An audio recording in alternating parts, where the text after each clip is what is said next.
Let's have a look at the sine and the cosine functions. First of all, we're going to work in degrees, so let's set up the calculator so it's working with degrees.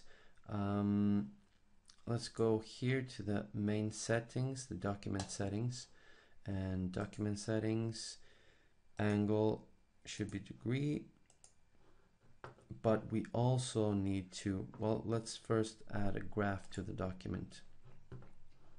Sometimes this is not enough. We need to actually go to menu and window and window settings.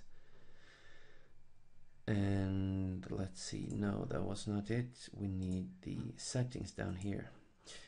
And we can see that graphing angle is going to be in degrees as well. Okay. Now we can plot the sine x function. Let's start with a sine x. And it looks a little bit strange because remember we need the x-axis to go from 0 to 360. Here we have 0 to 10 or minus 10 to 10. So let's go to Windows, Windows settings. How about from 0 to 360?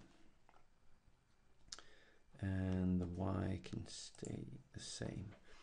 Now we can see that we complete one period,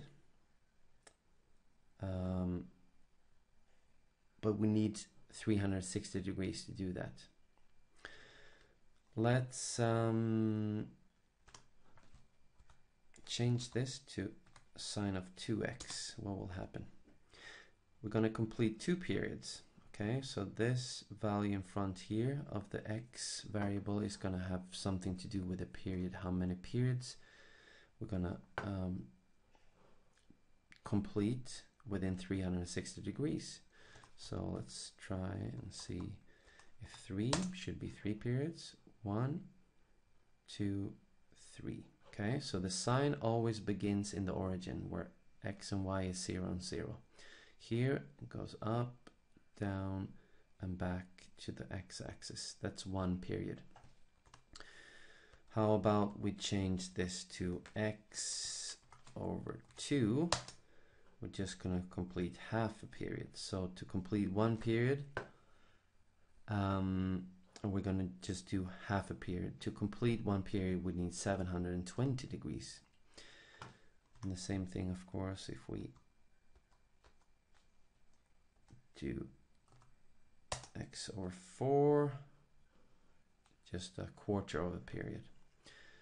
Okay, let's go back to sine x.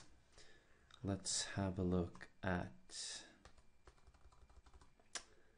this function. 2 times sine x. What will happen? It will only change the amplitude. This is called the amplitude of the function.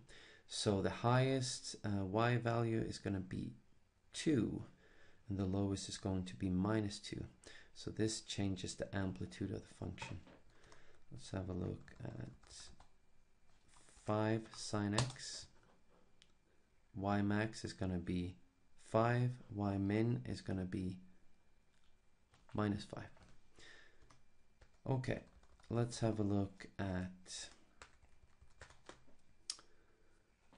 plus 60. So sine x plus 60. What will happen? Let's zoom out a little bit so we can see what's happening here to the left and to the right. Let's change the window settings from minus 120 to 480. Remember, the sine function begins where y is equal to 0 on the x-axis. So now this function begins here where x is minus 60 degrees, and it will complete one period. Well, it's the same. We need 360 degrees from here to here, but we moved it to the left, 60 degrees to the left. Okay, So let's see if we do x minus 60. We just move the sine function, so we can say that it begins here, where x is plus 60.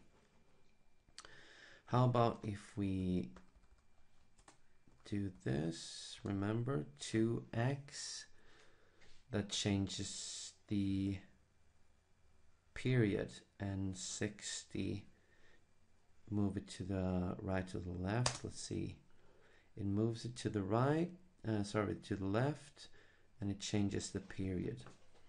But what happens? Let's see, the sine function begins here where x is actually minus 30.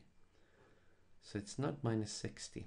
So this number kind of affects how far we move it to the left as well. Okay, so it begins here where x is minus 30, and how much do we need to complete the period? From minus 30 to 24, 60, 80, 100, 120, 140, 150.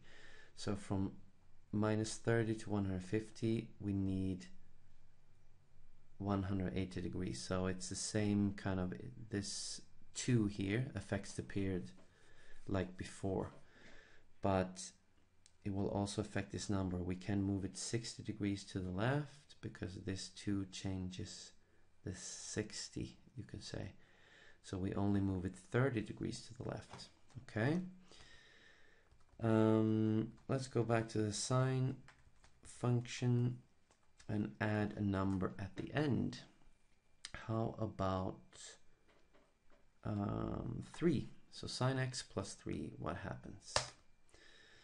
Well, we have the sine function. It begins here, but it begins where y is equal to 3. So it's going to go up here. Y max is going to be 4. Y minimum, the minimum value is going to be minus 2. The period is going to be the same. Everything is going to be the same. We just moved it up 3 steps on the y-axis. So the same thing here. If we take it minus 3, we just move it down 3 steps. So it begins here instead of in the origin. So let's have a look at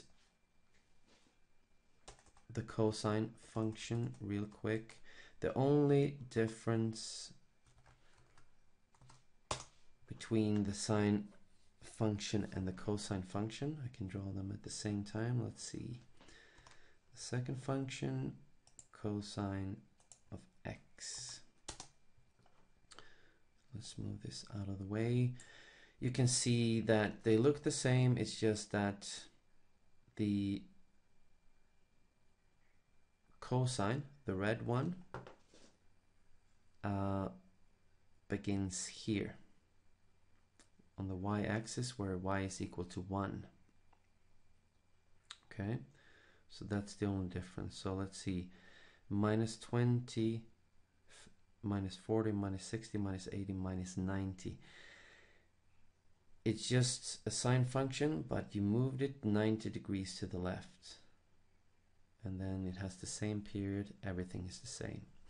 So try to manipulate the cosine function. Remember, cosine of 2x, cosine of 3x, cosine of x over 2 divided by 2, cosine x plus 60, cosine x plus 30, maybe cosine 2x plus 60, and see how this changes the cosine function. And also add a number at the end, plus 3 minus 2, for example. And also the amplitude, remember, 2 times cosine of x. So play around with these functions, and then it's a good exercise to actually come up with a function. For example, sine 3x minus 30, and then plus 2, and then try to guess how this function will look like, and then plot it to see if you were right.